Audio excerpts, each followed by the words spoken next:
Hello everyone and welcome back to another video. Today we're going to talk about systems of equations. Now back in Math 10C, we talked about systems of equations where we solved a system involving only linear equations, meaning that we only had variables with degree 1. So for example, let's say we had y is equal to x plus 4, and then we had y is equal to negative x minus 1. So this would be a system of linear equations because both of these equations have variables x and y, all of them with an exponent of 1, meaning that the degree of each one of these equations is 1. In Math 20-1, we start to expand on these concepts by introducing now the idea of quadratics. So we're going to explore a few different combinations, such as linear-quadratic and quadratic-quadratic equations.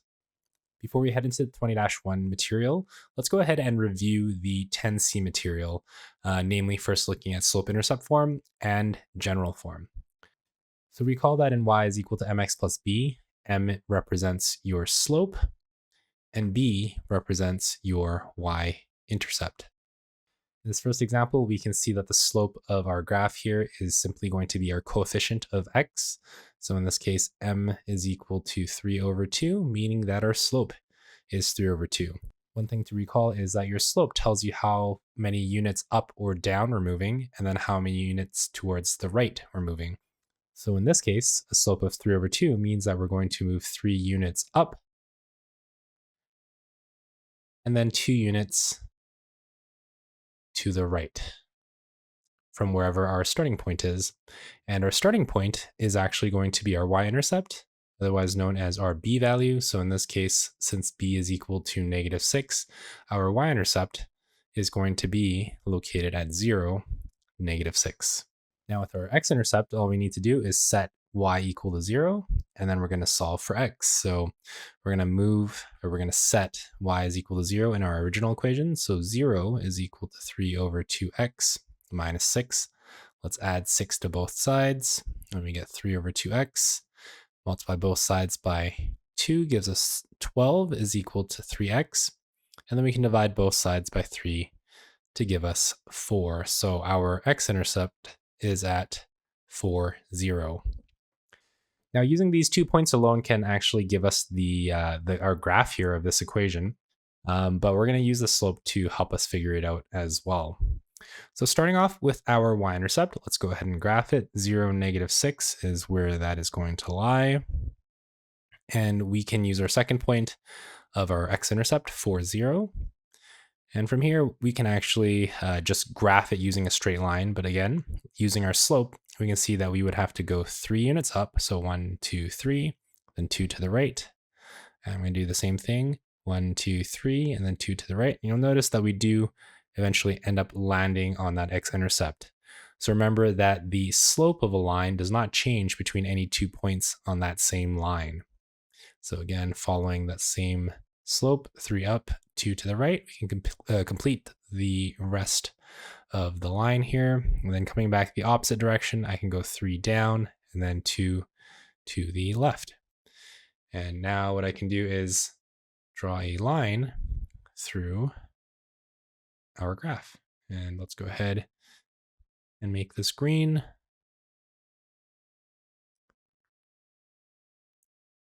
And our graph ends up looking something like this. What we're going to do next is change this equation into general form. So starting us off down here, so with our original, we have y is equal to 3 over 2x minus 6. If we recall from Math 10, back up here, general form gives us the format ax plus by plus c is equal to 0. And there's a few things that we need to keep in mind. Maybe I'll write that down before we get started. First off, your coefficient of x has to be a positive whole number. So your coefficient of x has to be a positive whole number, whereas if we're looking at b and c simply have to be positive or negative whole numbers, otherwise known as your integers. So the takeaway from this is that in general form, we do not have any fractions or decimals, and your coefficient of x has to be positive. So coming back to our example here, since we noticed that our coefficient of x in this case is a fraction, all we're going to do is multiply by our denominator, or multiply the entire equation by our denominator of 2 to get rid of that fraction. So this leaves us with 2y is equal to 3x minus 12. And remember that we want to get 0 on one side, so let's subtract 2y from both sides. Let's go ahead and write that down, minus 2y. And that leaves me with 0 is equal to 3x minus 2y minus 12 as our general form here. So some of you may be wondering if I need to put the 0 on the other side. Yes, we can simply just flip your equation around once we have moved everything to one side. So we can actually rewrite this as 3x minus 2y minus 12 is equal to 0. So when it comes to general form, it's not quite as easily apparent what the x and y-intercepts are, nor the slope. So looking at our x-intercept, we're going to have to set y equal to 0 in order to solve for that intercept. So we're going to set y equal to 0, and this leaves us with 3x plus 24 is equal to 0. Let's subtract 24 from both sides, and then divide both sides by 3. So we get an x-intercept of negative 8, 0. So let's go ahead and plot that down before we forget it. So negative 8, 0. Next, looking at our y-intercept, we can see that in this case, we have to set x equal to 0.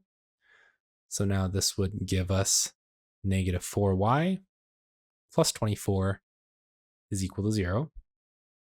And then we're going to add 4y to both sides. And then finally divide both sides by 4. So we get our y-intercept of 0, 6. Let's go ahead and plot that as well.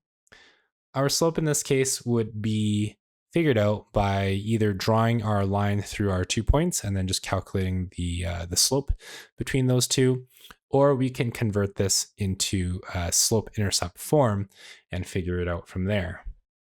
So let's go ahead and do it both ways. So starting off with our line here, let's go ahead and draw that through our 2 points. And we get something that looks more or less like this. And we can see here, if we were to figure out our slope using the graph from here to here, from our red to our blue point, we are moving up 6 units. So we have a rise of 6. So our rise is 6.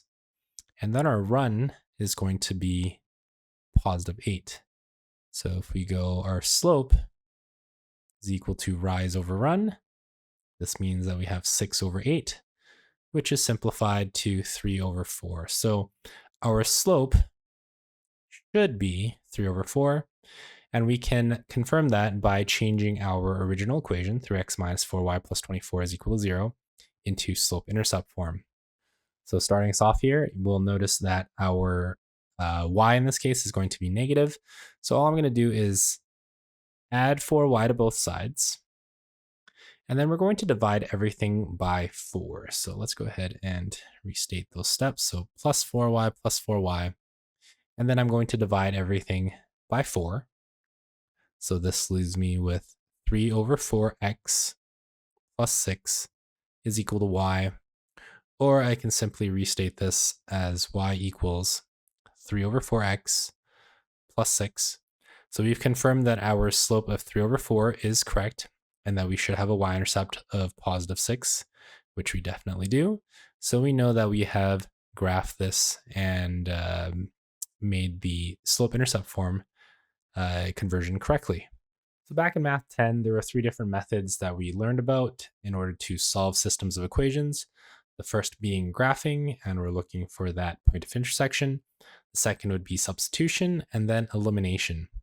So in any of these methods, we're really just trying to figure out the solution, or the values of x and y, that satisfy both or all equations. So essentially what we're trying to say is that when you're substituting in your solution of your x and y into the originals, then the left-hand side of your equation has to equal to the right-hand side of your equation. So looking at this example, we're asked, is the point -3, -2 the solution for the given system? So here our x value is -3 and our y value is -2. And all we need to do is just plug in those x and y values into each of these equations and just ensure that the left-hand side is going to be equal to the right-hand side. So taking a look, we have 2 times -3 for the first equation, plus 3 times -2 is equal to -12. So solving here, we have -6 minus 6 is equal to -12. So we have -12 is equal to -12. So the left-hand side is equal to the right-hand side. So this solution checks out. And maybe I'll clean this up a little bit so we can see a little bit better. So your left-hand side is equal to your right-hand side. And now let's do the same thing for the second equation. So 4 times -3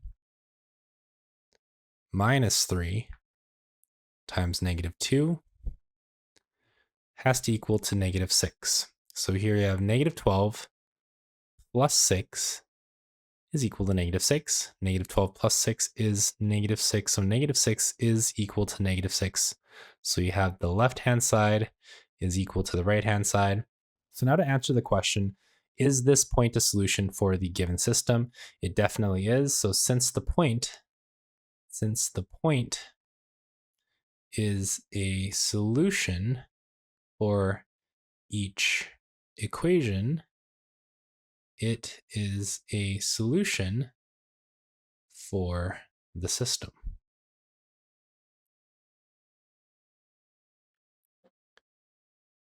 Now, some of you may be wondering, well, what happens if it only satisfies one equation and not the other? Well, in that case, it would not be a solution. Remember, by definition, a solution has to work for all equations involved. So in this example, we are being asked to solve this system manually by graphing.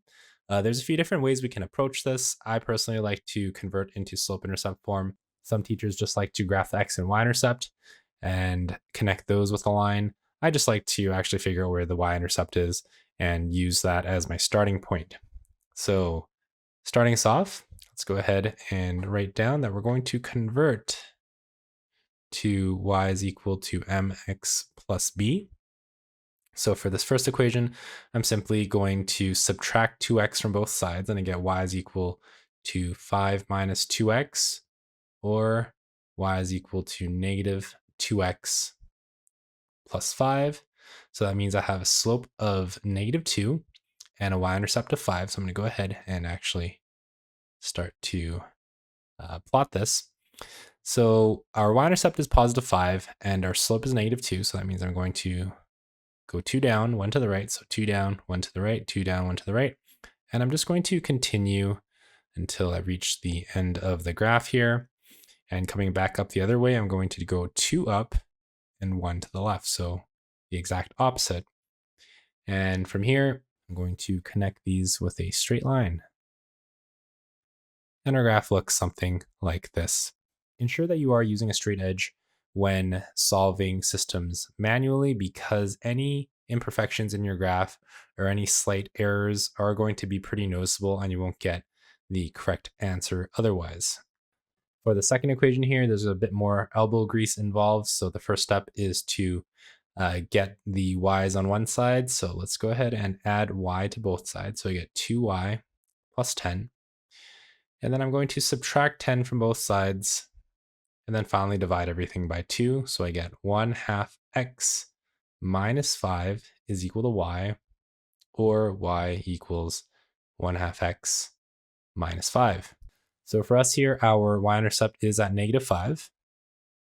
And our slope of 1/2 means we're going to go 1 up, 2 to the right, 1 up, 2 to the right. And you can see that we have our intersection right there. So we're going to keep going until we reach the end of the graph. And then going back the other way, we're going to go 1 down and 2 to the left. And from here, let's go ahead and draw a nice straight line. And we can see that we have our intersection right there at this green point. So right there, we have our solution or intersection at 4, -3. So our solution or our intersection is going to be at 4, -3. So now if we're going to solve this by graphing with our calculators, there's going to be a few things that we need to do. First off is we also need to convert these into y is equal to mx plus b. So for this first one, we'll end up with 4x is equal to 4 plus y. And then we'll subtract 4 from both sides. So we get 4x minus 4 is equal to y, or we can just say y equals 4x minus 4. For the second equation, I'll need a little bit more room. So my first step is to subtract 2x from both sides. So I get 5y is equal to -2x plus 12. And then we divide both sides by 5. So -2 over 5, -2 over 5x plus 12 over 5. So let's go ahead and take a look at the TI-84 first, or TI-83, whatever calculator you have.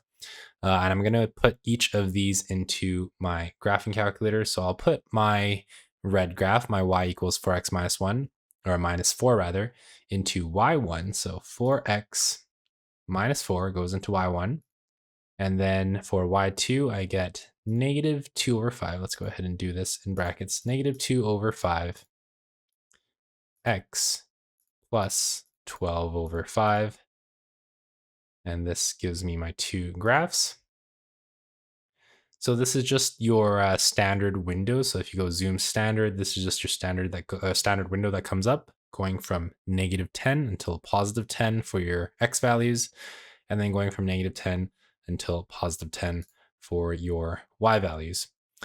So before we actually just graph this by hand again, let's go ahead and see what that intersection is. So we're going to go second, trace, and we're going to go down to intersect, or you can just hit 5. And then our first curve, since we're working with two linear equations, not too big of a deal. So we just want to make sure that we're pretty close to the first intersection. And then again, close to that intersection that we're trying to find. And we have an intersection of 1.45 and 1.82. So let's go ahead and write that down. So 1.45, 1.82. So our solution of 1.45 and 1.82 roughly is going to be our solution. Some of you may be wondering, well, how do I graph this? This seems a little bit trickier to graph. Maybe not so much for our first equation, the 4x minus 4, but definitely for the second one, where we have 12 over 5 and -2 over 5 as values in our equation. The trick here is to just hit second and graph.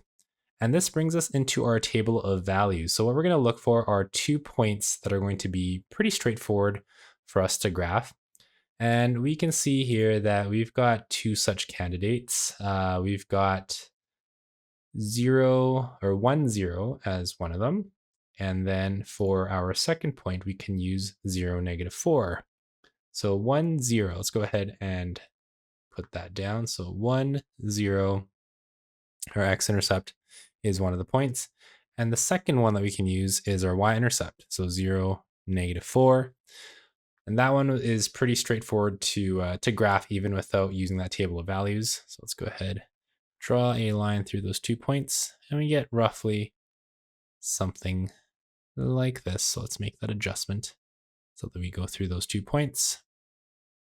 And you can see here that we've got a graph with a slope of +4 and a y-intercept of -4.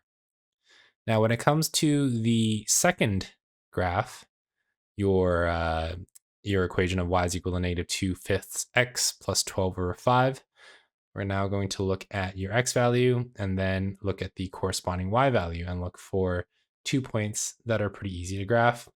So for us in this case, it's going to be 1, 2, and 6, 0. So 1, 2, and 6, 0. Let's go ahead and put those down. So 1, 2, and 6, 0 are my 2 points. So we're going to draw a line through those 2 points. So right about there. And let's make the adjustment. Now, again, your graph won't be super exact for something like this, which is why we wanted to do it graphically. So we can see here that our solution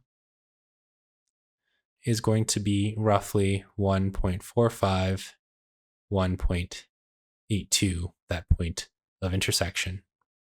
Now, in order to do the same thing on a Casio graphing calculator, let's go ahead and put in our two functions, 4x minus 4. And then we have -2/5 x. And then we have plus 12 over 5. Let's go ahead and put that on our graph. Let's make this a standard window so we can see that we don't quite have our standard values here. And actually, I remembered that I did not write it down yet. So our window settings would be -10 to 10, the scale of 1. And our y values would be -10 to 10 with a scale of 1 as well. So for our Casio, we're going to hit draw, and we can see that we have that same intersection. I'm just going to hit G solve and look for my intersect, and we get exactly the same answer as our TI-83 once we compare them. So we have the exact same value pop up. So no difference between the two. It's really just the amount of steps. On a Casio graphing calculator, in order to see the table of values, we're actually going to get out of the graphing function by hitting menu, and we're going to scroll over to table. And the first thing that we're going to do is just set our start and end. So let's go ahead and start our table at -5, and we're going to end this at +10. And you can see that once we go back and hit table, just make sure that both of your equations here are selected. So if I unselect it, you can see that it's not highlighted. So going back up to it, I'm gonna hit F1, make sure that's selected, and I hit table. And you can see now that my x values start from -5 up until +10, just like we set it. Again, it's not quite as intuitive as the TI. Actually, I like the TI better for this particular use case, but that's how you would access the table of values for a Casio graphing calculator. Now let's take a look at an example where we have both a quadratic and a linear equation. So to start us off, we'll see here that in our first equation, y is equal to x minus 2 squared plus 4. This gives me a vertex at the point 2, 4. So let's go ahead and plot that first. So at 2, 4, that means I have my vertex right there. And a couple points I could also use. Let's go ahead and slot in a 0. So let's say, for example, we have y is equal to 0 minus 2 squared. So here I'm trying to find a couple more points so I get a more accurate graph here. So 0 minus 2 squared, that gives me a +4. So I have 4 plus 4, which gives me 8. So my y-intercept in this case is 8. So I can go ahead and reflect this same point onto the other side of the vertex. So we're 2 away from our axis of symmetry here. So we end up with the point 4, 8. So now we can go ahead and finish sketching out the rest of this parabola. It looks something like this. And our next step is to go and isolate for y in my second equation. So let's subtract 2x from both sides. So minus 2x minus 2x. And we end up with y is equal to -2x plus 7. Now, the whole reason why I want to put that -2x in front is now we have the format y is equal to mx plus b. So our slope is -2, and our y-intercept is at +7. So we're going to start off with our y-intercept there, and we know that for every 2 units we move down, we're going to move 1 to the right, and then we're going to go 2 down, 1 to the right, and we're going to keep doing that until we reach the end of our graph here.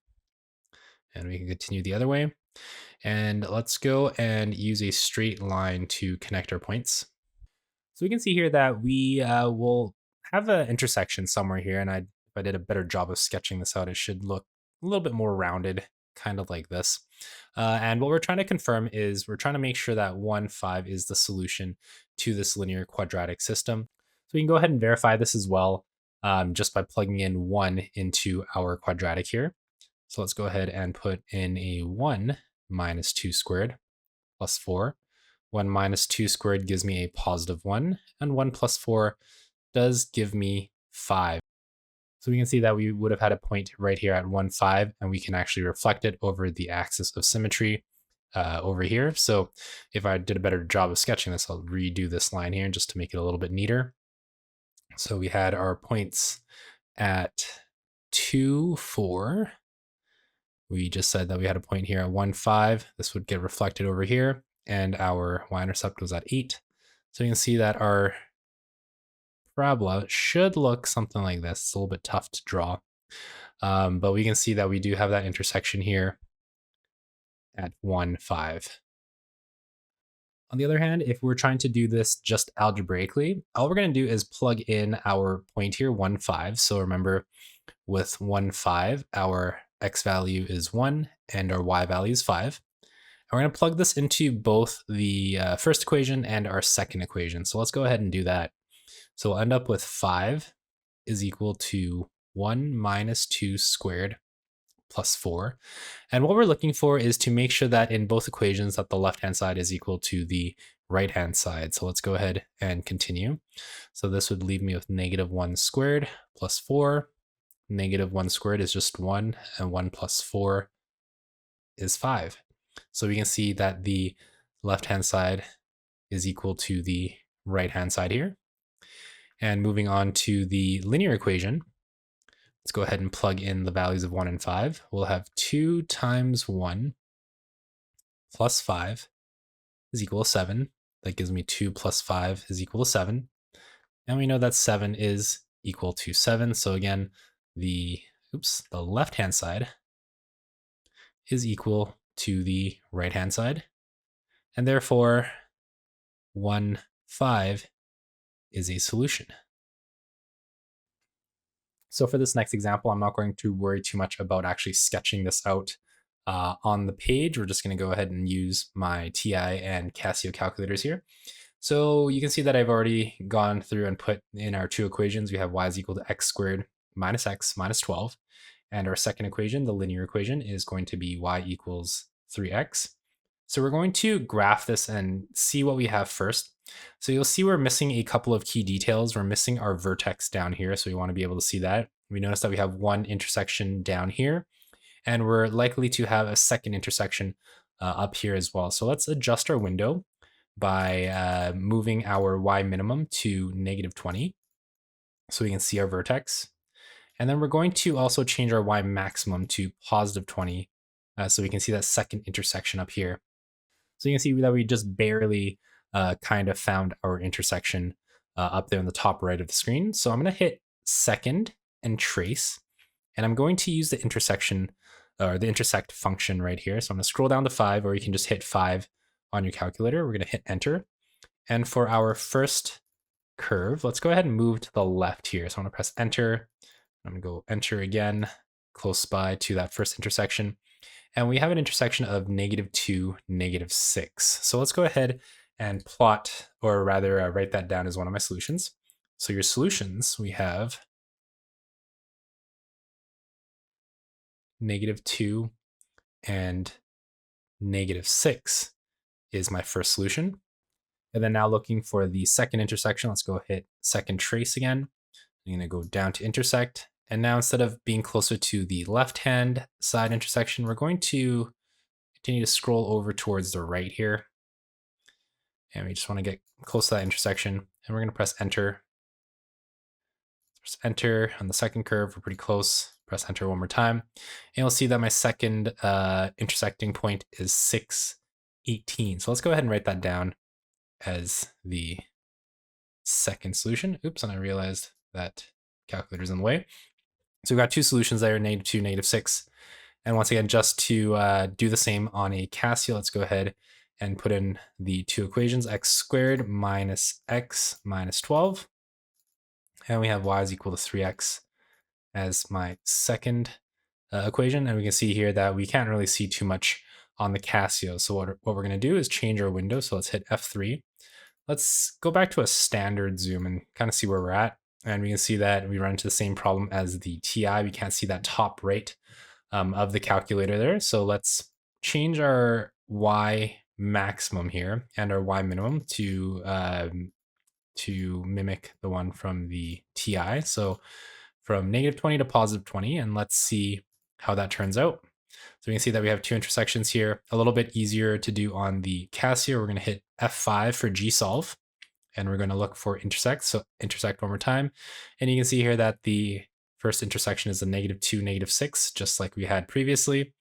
And if I just press right, we can see that the second intersection is going to be at 6, 18. Now, taking a look at the number of possible solutions in a linear quadratic system, we're going to first look at having two solutions. So we could have two solutions. We could have one solution. Or we could have no solutions. Let's quickly sketch out what that would look like. So with two solutions, you could just have a parabola opening upwards and a second line cutting through, and we can see that we have two intersecting points right there, therefore two solutions. If we have a parabola that looks like this, and we have a line come down just like we did on the previous question. Oh, that was an awful line there. So we have something that comes down like that, and we'll notice that this really is just a tangent line, and it intersects at that point there. We only have one solution. And then last but not least, we have no solutions, which just means that your linear equation will produce a line that just misses that parabola entirely. So there's no intersecting points, therefore no solutions. So for this next problem, we realized that the graph here would actually be a little bit bigger than what we have provided in the space. So I'm just going to do this on the graphing calculators instead. But our first step is to just isolate for y. So in this case, I'm just going to subtract 2x squared, and I'm going to add 2x to both sides. So I'm going to end up with y is equal to -2x squared plus 2x plus 54. You can see because of that c value at the end of 54, we're going to have a y-intercept of 54. And then for your second equation, let's go ahead and isolate for y by adding x squared and subtracting 7x from both sides. So we get y is equal to positive x squared minus 7x plus 9. Let's go ahead and work with the Casio here first. So I've already put in both of my functions here, and we're going to hit the draw button. And you can see that our window settings aren't quite correct. So let's go ahead and see what's going on here. So from the previous question, we already had our window settings adjusted a little bit.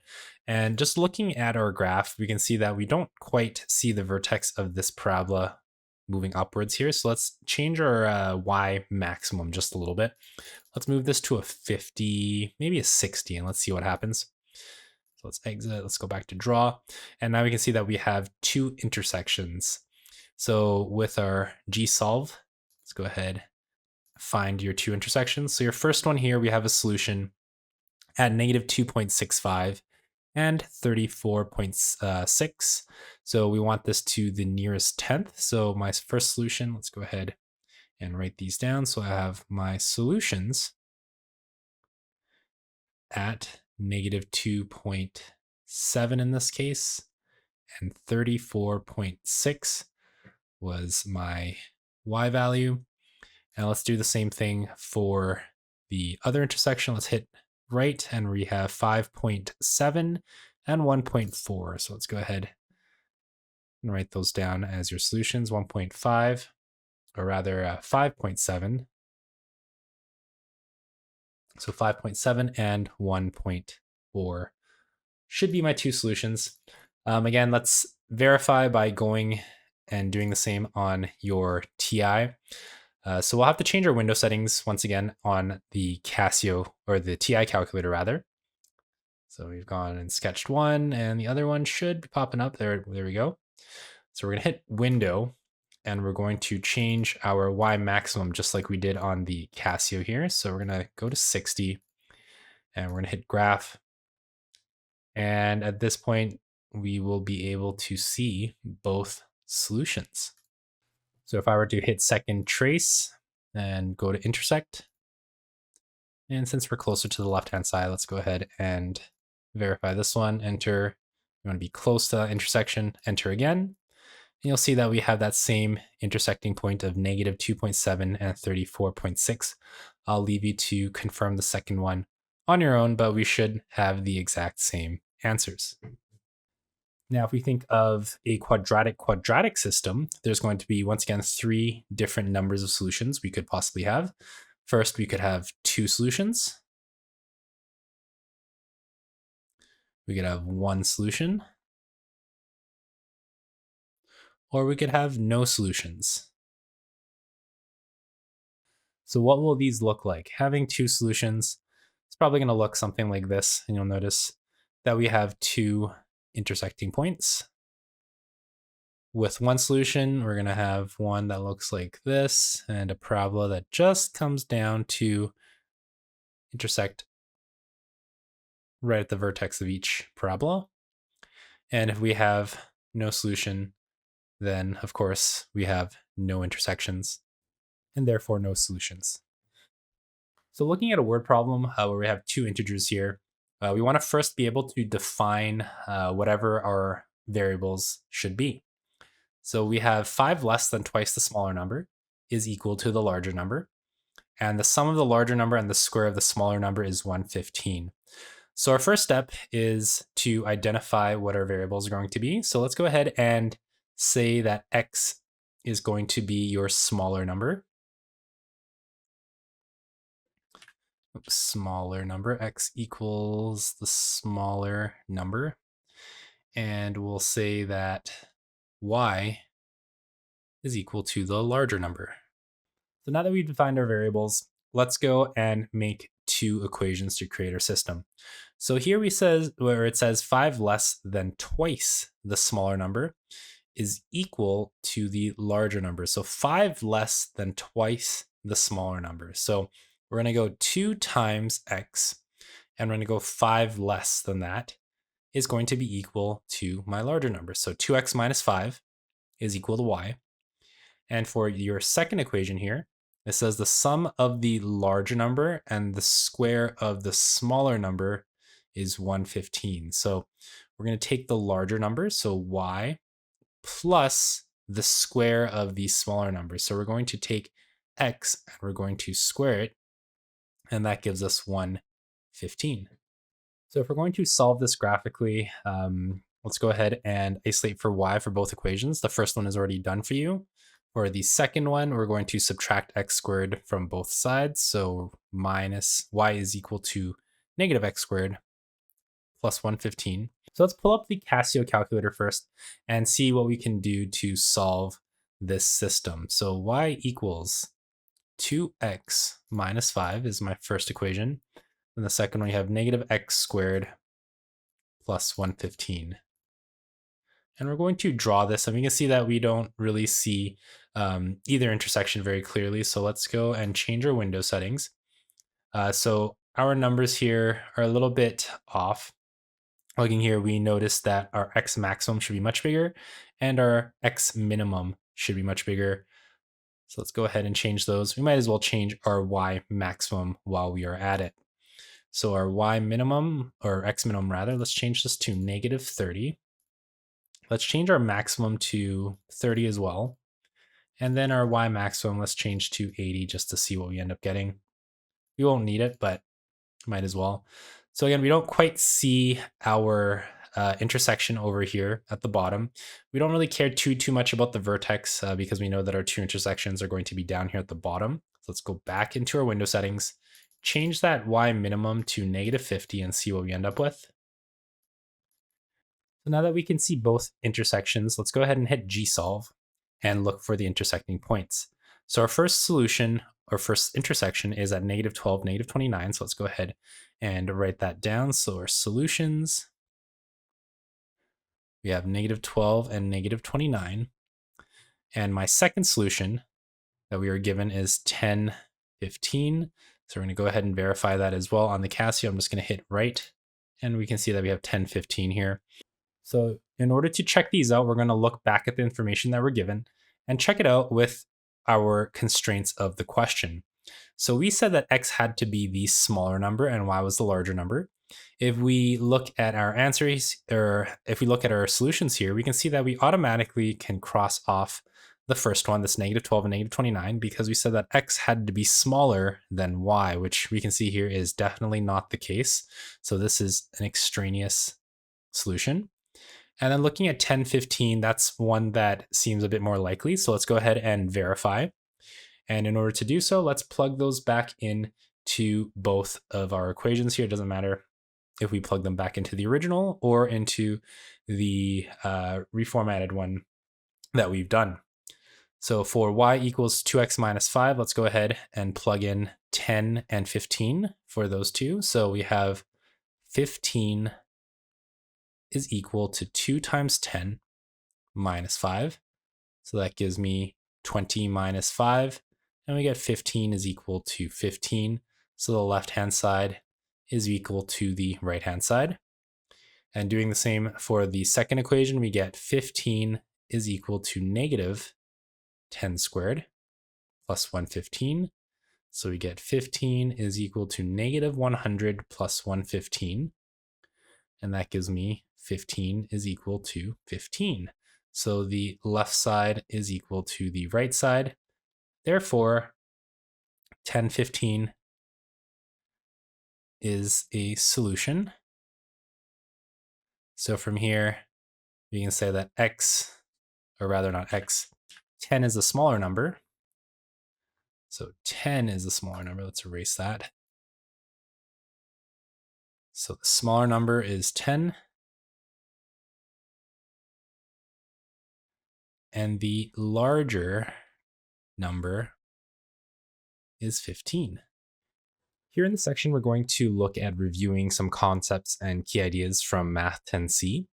So in order to solve systems algebraically, there are two main methods, the first being substitution and the second being elimination.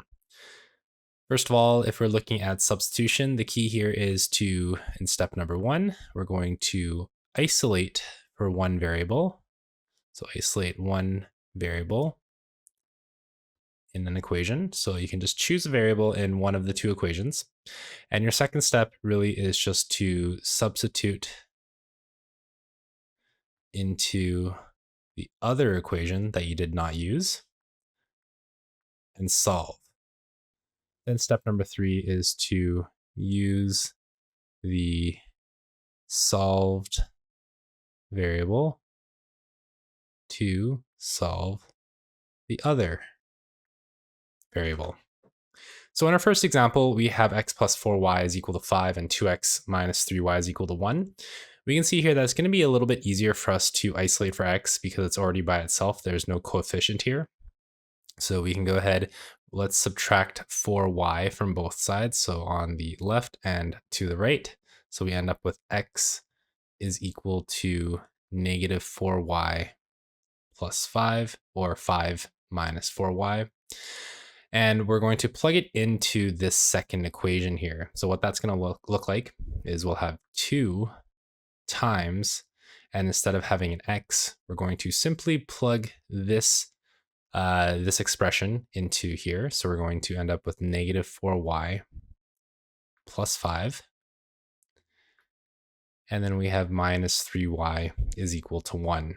So now instead of working with two variables, we only just have the one. So let's go ahead and distribute. So we have 2 times negative 4y and 2 times 5. That gives me negative 8y plus 10 minus 3y is equal to 1. And once we gather up all of our like terms, we'll have 10 minus 11y is equal to 1. At this step, let's subtract 10 from both sides. And we end up with negative 11y is equal to negative 9. Dividing both sides by negative 11 gives me an answer of y is equal to positive 9 over 11.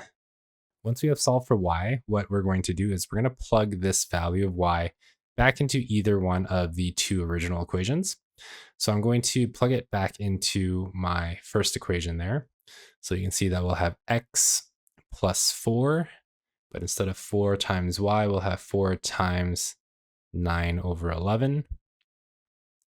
And that's going to equal to 5. So we have x plus 36 over 11 is equal to 5. And then we're going to subtract 36 over 11 on both sides. So minus 36 over 11 from both sides. So if we need common denominators, we can convert this 5 into 55 over 11, because 55 divided by 11 gives us 5. And now we have minus 36 over 11. This gives us a final answer of 19 over 11. So if we were looking for our intersecting point on a graph, we would end up with 19 over 11, 9 over 11. So if we were asked to verify, so in this case, we are not in this particular question, but let's go ahead and do it anyways. We're going to simply plug in our x and y values. So x is 19 over 11 and y is 9 over 11. We're going to plug them into both equations here and verify that the left-hand side is equal to the right-hand side. So for x plus 4y is equal to 5, that means that we have 19 over 11 plus 4 times 9 over 11. That should give us 5, so it definitely does. And checking the second equation, 2 times 19 over 11 minus 3 times 9 over 11 should give us an answer of 1, and it definitely does. So we can see that this answer has been verified algebraically. Now, if we were to do this via a graphing calculator and checking for the intersecting points on a graph, what we'd have to do is isolate for y in both of our equations. So if I were to do that really quickly, starting with equation number 1, if we have x plus 4y is equal to 5, isolating very quickly for this would give us y is equal to negative 1/4 x plus 5 over 4 for the first equation. And then for the second equation, starting off with 2x minus 3y is equal to 1, we would end up with y is equal to 2/3 x minus 1/3. Plugging in both of my equations here, we said we had negative 1 over 4x plus 5 over 4. And then for our second equation, we had 2/3 x, so 2/3 x minus 1/3. And we're going to go ahead and draw this, and we're going to check for our intersecting point here. So again, we're going to hit G-solve and look for the intersecting point. So we have 1.72 repeating and 0.81 repeating. So we didn't actually check what the decimal values were for 19 over 11 and 9 over 11. So let's go ahead and do that first. So I'm going to exit back into our calculator here. So 19 over 11, and then we have 9 over 11. So we can confirm that your x should be 1.72 repeating and your y value should be 0.81 repeating. And once again, going back into our graph, we can see that that intersecting point was indeed 1.72 repeating and 0.81 repeating. At this point, you should pause the video, try out this question on the right-hand side, and then unpause to check your work.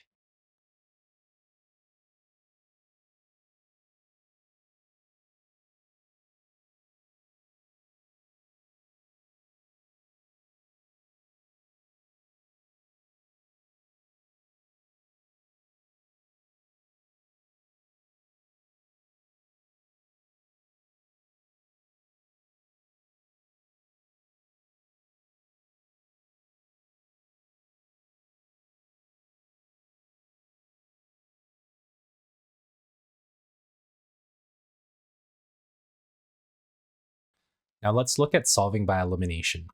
Essentially, the idea behind elimination is to pick a variable that you want to get rid of, and you want to make sure that the absolute value of the coefficient that you want to eliminate is exactly the same. So in our first example here, we have 3x plus 2y is equal to 2, and 4x plus 5y is equal to 12. If I wanted to get rid of my x terms, we can see here that the lowest common multiple between 3 and 4 is going to be 12. Now, what I was referring to earlier is it doesn't matter if the first term here is negative 12 and the second term here had a coefficient of positive 12, because as long as we have a negative 12 and a positive 12, or I can have both positive 12s, or both could be negative 12s, we can figure out a way to get rid of the x's. So if we decide to keep both of these equations positive, let's go ahead and multiply the first equation by 4. So I'm going to multiply the entire top equation by 4, and that leaves me with 12x plus 8y is equal to 8. And I'm going to multiply the entire bottom equation by 3, so let's do that. And that leaves me with 12x plus 15y is equal to 36. Now you can see that our coefficients here are exactly the same. So what we'd have to do in this case is, now that we notice that our coefficients are 12 and 12, in order to get rid of the 12x, we're going to subtract the entire bottom equation. So this leaves me with 0, and then now I have 8y minus 15y, that gives me negative 7y, and I have 8 minus 36, and that gives me negative 28. Now, what I was referring to earlier, let's say that our original equation still had 12x on top. If I decided to multiply this bottom equation by negative 3, I'd have negative 12x on the bottom. Instead of subtracting these two, I would simply just add these together as well. And you can see in some other examples later on, we're going to add them instead of subtracting them. Now, moving on in this question, to isolate for y, let's go ahead and divide both sides by negative 7. And we end up with y is equal to positive 4. All I'm going to do now is I'm going to substitute this 4 back into either one of my original equations and solve for x. So let's use the top one, 3x plus 2 times 4 is equal to 2. This gives me 3x plus 8 is equal to 2. Let's subtract 8 from both sides, and I get 3x is equal to negative 6. And finally, dividing both sides by 3, that gives me a negative 2, meaning that my solution would be the intersection at the point negative 2, negative 4. Taking a look at the second example, we'll notice that the first equation has a negative 1y on top already. So let's aim to get rid of the y terms in both equations. That means for the second equation, I'm going to have to turn this into either a positive 1y or a negative 1y. So let's go ahead and multiply everything by 4 on the bottom. And what this leaves us with is 1/2 x, because 4 times 1 is 4, divided by 8 gives me 1 over 2. And now I have plus y, and that's equal to 8. Let's move our original top equation down here. And now we need to decide, are we going to add or subtract these two equations together? If I decided to subtract them, you'll notice that I'll have negative y minus a positive y. That leaves me with a negative 2y, which is not what we want. We want to end up canceling our two y terms. So instead, we're going to add them together, and you'll notice that negative y plus y will cancel out to give me 0. Here on top, I have 3/4 x, and I'll clean this up a little bit. So 3/4 x plus 1/2 x actually leaves me with 5 over 4x.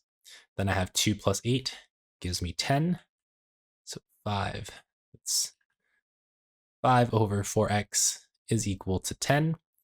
And then isolating for x, I can divide by 5 over 4. That leaves me with x is equal to 8.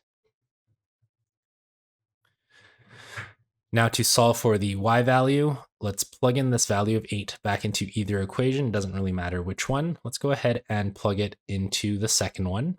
So this leaves me with 1 over 8 times 8 plus 1/4 y is equal to 2. From here we get 1 over 8 times 8 gives me 1, plus 1/4 y is equal to 2.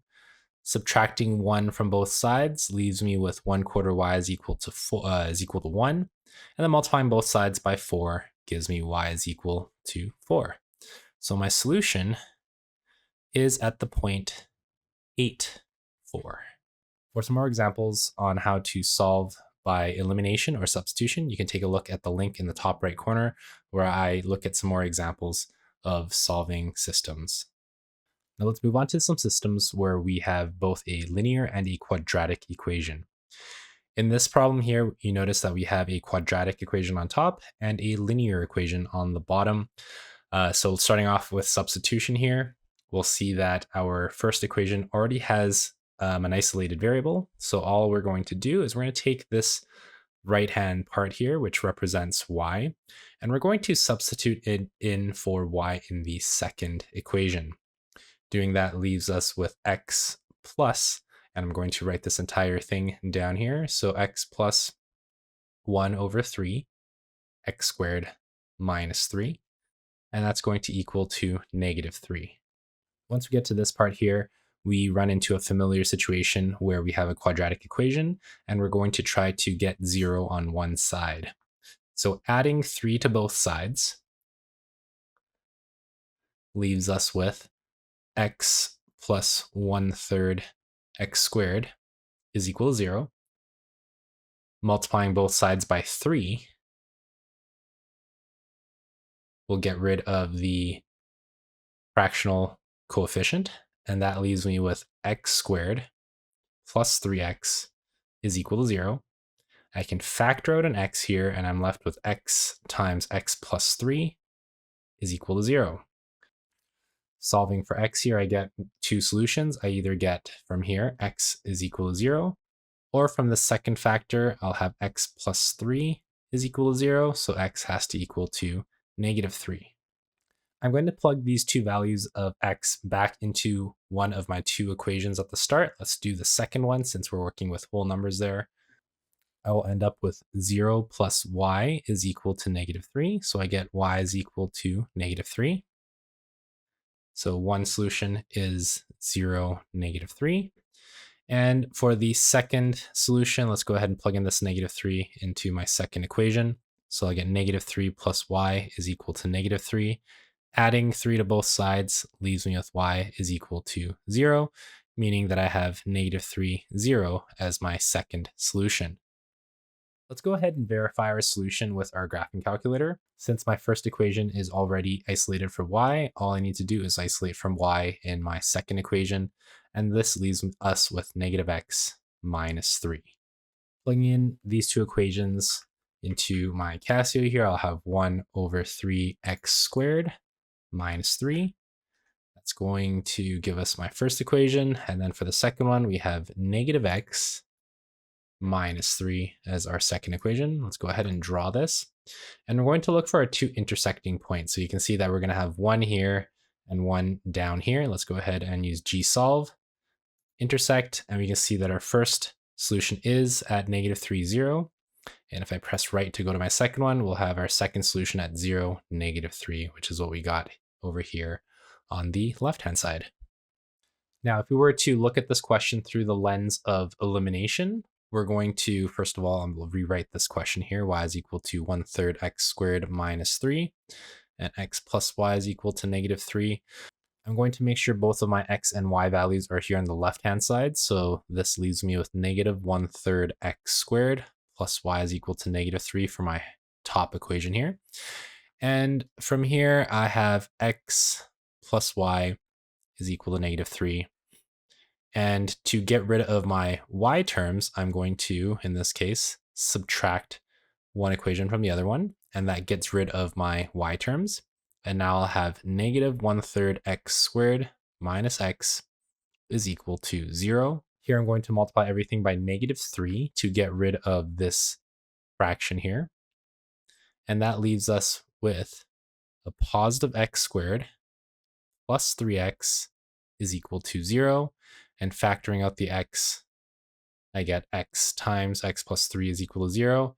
And from here, we're really just at the exact same spot as we were when we substituted. So you can see that either method will work. It just really depends on what's easier for you as an individual. Sometimes it'll be objectively easier to use substitution compared to elimination. But once again, it's up to you to decide. Here you can pause the video to try out this quadratic system on your own. You may decide to use the quadratic formula to help you solve for your x values. Otherwise, you can simply use decomposition to help you figure out your solutions.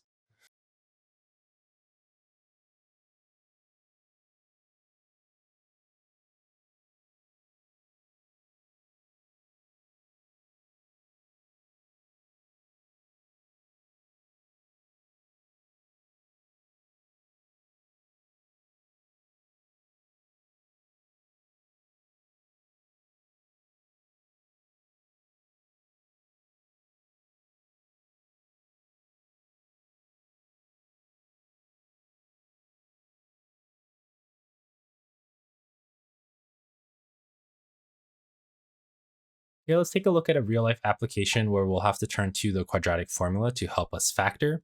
So we have a Canadian cargo plane dropping a crate of emergency supplies to aid workers on the ground. The crate drops freely at first because the parachute opens to bring the crate to the ground. The crate's height in meters above the ground in 8 seconds after leaving the aircraft is given by these two equations. So we need to figure out how long after the crate leaving the aircraft does the parachute open. So looking at our two equations here, you'll notice that our coefficient of both h terms in the equations is already equal to 1. So we really have the choice of using either elimination or substitution.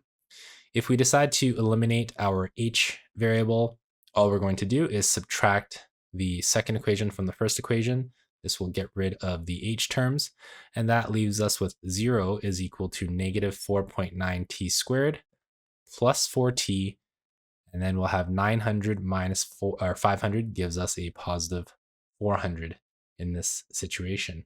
If you decide to use substitution, because both h's are the same, all you'd have to do is set our two equations equal to each other. So you'll have negative 4.9t squared plus 900 is equal to negative 4t plus 500. And if we were to move all of the terms to one side, you will notice that after this step here, if we move everything to the left-hand side, we would get exactly to the same place as we are here. Here you'll notice that it's quite difficult to factor using conventional methods, so we're going to turn to the quadratic formula. Identifying our a, b, and c's, we have a is equal to negative 4.9, b is equal to 4, and c is equal to 400. Let's write down the quadratic formula. So we have x is equal to negative b plus or minus the square root of b squared minus 4ac, and all of that's divided by 2a. So for us, this leaves us with negative 4 plus or minus the square root of 4 squared minus 4 times a, which is negative 4.9, times c, which is 400. And we're going to divide this entire thing by 2 times negative 4.9. So cleaning this up a little bit, you'll notice that we have a negative on the top and a negative on the bottom. So I'm just going to get rid of these prematurely here. And we'll have a positive 4 plus or minus the square root of 7,856. And that's all divided by 9.8. Plugging these into a calculator, we'll get one of two answers. We'll get x is equal to 4 plus the square root of 7,856 divided by 9.8. That would give us 9.45. And if we were to do the same thing, but going 4 minus the square root of 7,856 divided by 9.8, that would give us x is equal to negative 8.64. This is extraneous because we can't have a negative time. So let's go ahead and get rid of this solution. And we can see that our solution should be 9.45 seconds. It asks us to round to the nearest hundredth of a second. So we can simply state that the parachute opens after 9.45 seconds. Looking at the second part of this question, it's asking us for the height above the ground when the parachute opens. So we already know that the time is going to be 9.45 seconds. So all we're going to do now is plug this into our second equation, and this should just be negative 4t. So we're plugging this into our second equation. We get h is equal to negative 4 times 9.45 plus 500. And we get a height of 462.2 meters. And because we're rounding to the nearest meter, we can say that the height is 462 meters. Here you can pause the video and try out the second application problem on your own, and then unpause once you're done to check your work.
that brings us to the end of today's video. If you have any questions or comments, please feel free to leave them down below.